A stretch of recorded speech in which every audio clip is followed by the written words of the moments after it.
Subscribe करें आपके अपने चैनल समता आवाज़ टीवी को, बेल आइकन दबाना ना भूलें सबसे पहले हमारी वीडियो देखने के लिए।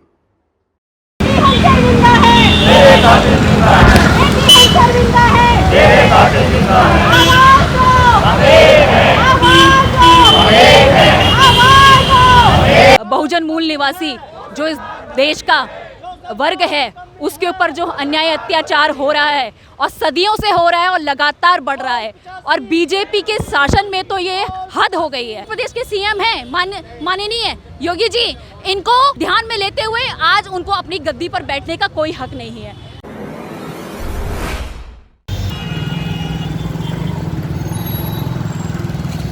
आज मैं पहुंचा हूं गाज़ियाबाद में, जहां पर बामसेव की जो ब्रांच है बहुजन क्रांति मोर्चा, उनके माध्यम से आज हाथरस में जो मनीषा प्रकरण हुआ है, मनीषा बलात्कार और हत्याकांड को लेकर आज बहुजन क्रांति मोर्चा अपना रोष प्रदर्शन गाज़ियाबाद में कर रही है।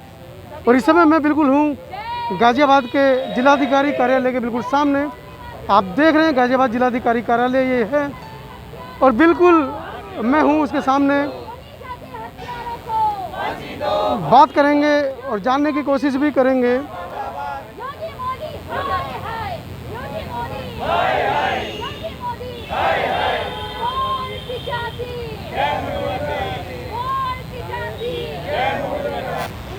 जिस तरह से पूरे देश के अंदर धरना प्रदर्शन जारी हैं मनीषा वाल्मीकि को लेकर,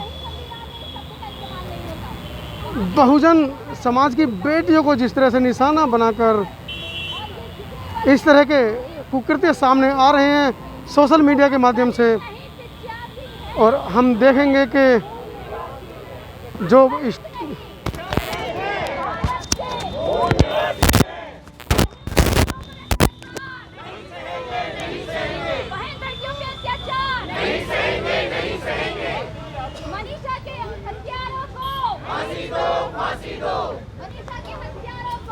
क्या है, देखिए आज ये जो धरना दिया जा रहा है ये पूरे उत्तर प्रदेश के सभी 75 जिलों में दिया जा रहा है, और ये जो धरना है ये जो हम बहुजन मूल निवासी जो इस देश का वर्ग है उसके ऊपर जो अन्याय अत्याचार हो रहा है और सदियों से हो रहा है और लगातार बढ़ रहा है, और बीजेपी के शासन में तो ये हद हो गई है।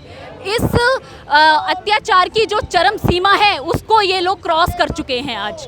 तो ये जो घटनाएं घटित हो रही हैं हमारे समाज में लगातार, जो हमारी बहन बेटियों के साथ हो रहा है, इसके विरोध में हम लोग यहाँ पर उपस्थित हुए हैं, क्योंकि ये अन्याय अत्याचार लगातार बढ़ रहा है और इनके जो शासन प्रशासन है, जितना भी शासन प्रशासन है वो इसको सहयोग दे रहा है। जैसा कि हमने मनीषा के केस में देखा है कि आप पूरा मीडिया और पूरा सोशल मीडिया उससे भरा पड़ा है कि किस तरीके से घटना घटित हुई है, किस तरीके से अपराधियों को बचाने का काम किया जा रहा है और जो पीड़ित है उसी को परेशान किया जा रहा है, किस तरीके से सबूतों को मिटाया गया है, किस तरीके से उसकी रात में 2:30 बजे उसकी डेड बॉडी को ये लोग जला देते हैं। और इसमें मनीषा का बलात्कार उन अपराधियों ने 4 ने किया ऐसा मैं नहीं मानती हूँ। इस बलात्कार में शासन प्रशासन, पुलिस और यहाँ का डीएम और उत्तर प्रदेश के सीएम सभी लोग शामिल हैं। ये बलात्कार बार बार हुआ है शासन प्रशासन की तरफ से, तो ऐसे शासन प्रशासन को हम यहाँ पर कंडेम करते हैं, उनके खिलाफ में हम लोग यहाँ पे खड़े हैं कि ऐसे उनको अपनी ये जो हमारे उत्तर प्रदेश के सीएम हैं माननीय योगी जी, इनको इसको अपने ध्यान में लेते हुए आज उनको अपनी गद्दी पर बैठने का कोई हक नहीं है। अगर वो अपने प्रदेश के लोगों की, उनके बेटियों की उनकी सुरक्षा नहीं कर सकते तो उनको कोई राइट नहीं है कि वो इस मुख्यमंत्री की कुर्सी पर बैठे रहें। इसीलिए हम लोग आज ये लोग धरना प्रदर्शन कर रहे हैं। मुख्यमंत्री जी को बोल रही हैं, मुख्यमंत्री जी नारा लेकर आए थे बेटी बचाओ बेटी पढ़ाओ, पूरे विश्व में फेमस है, आप कैसे उनको पर इल्जाम लगा सकती हैं? देखिए, ये बेटी बचाओ बेटी पढ़ाओ उन्होंने नारा बेशक दिया था, लेकिन आज ये नारा जो है बिल्कुल सत्यार्थ दिखाई दे रहा है कि वास्तव में आज बेटियों को बचाने की जरूरत है। बचेंगी नहीं तो पढ़ेंगी कैसे? जब बची नहीं रही तो पढ़ेंगे कैसे? ये नारा बिल्कुल निरर्थक हो चुका है उनके। एक तरीके से समाज में इन हैवानों से बचाने की जरूरत हो गई है आज के समाज में। और मैं तो आज बहुजन क्रांति मोर्चा के मंच से ये कहना चाहूँगी कि हमारे मूल निवासी समाज की जो बहन बेटियाँ हैं, जो बहुजन वर्ग है, उन बेटियों को, उन माताएं बहनों को, इस पूरे वर्ग को अब अपनी माता फूलन देवी से प्रेरणा लेनी चाहिए और अपने आबरू और इज्जत की रक्षा करने के लिए अगर उनको अपराधियों को मारना की जरूरत पड़ती है तो बिल्कुल वो स्वतंत्र है और ये हमें संविधान हमें राइट देता है। मैडम फूलन देवी को जानता कौन है? पाठ्यक्रम में है नहीं, आने वाली पीढ़ी नाम कोई बात नहीं, हमारा बहुजन वर्ग जानता है और हम जो बहुजन क्रांति मोर्चा महाभारत की द्रौपदी को पढ़ाया जा रहा है जो 5 पतियों को चुपचाप सहन कर जाती है। आप कैसे नारियों के सम्मान की बात कर रही है इस देश के अंदर खासकर, और वो भी वर्तमान में इस बीजेपी की सरकार में? देखिए वो जो पढ़ा रहे हैं हमें, वो जो पढ़ा रहे हैं है और वो हमको बता रही है हमारे पुरखों का इतिहास, हम उसको पढ़ रहे हैं भाई।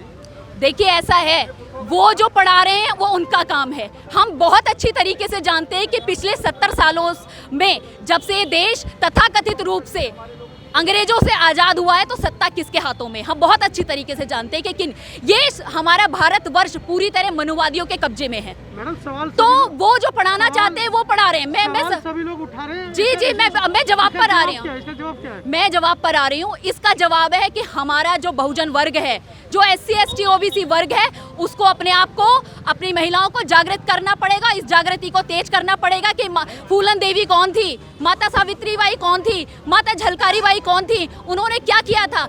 इस चीज को आज हम घर घर तक पहुंचाने का ही काम कर रहे हैं। हम जन जागृति के काम में ही लगे हैं और ऐसा नहीं हमारा समाज जानता है। आपको नहीं लगता बिना सत्ता के ये काम असंभव है? जी बिल्कुल ऐसा हो सकता है, लेकिन सत्ता तक पहुंचने के रास्ते भी तो बहुजन को तैयार करने चाहिए।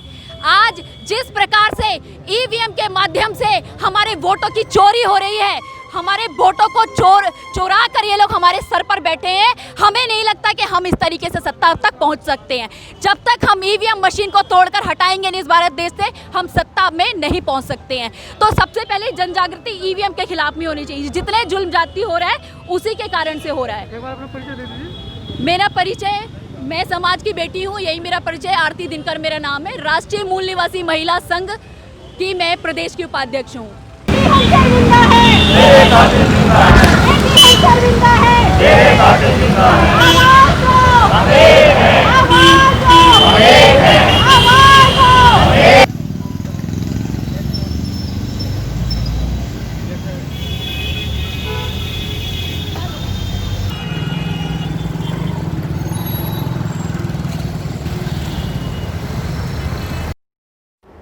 सब्सक्राइब करें आपके अपने चैनल समता आवाज़ TV को, बेल आइकन दबाना ना भूलें सबसे पहले हमारी वीडियो देखने के लिए।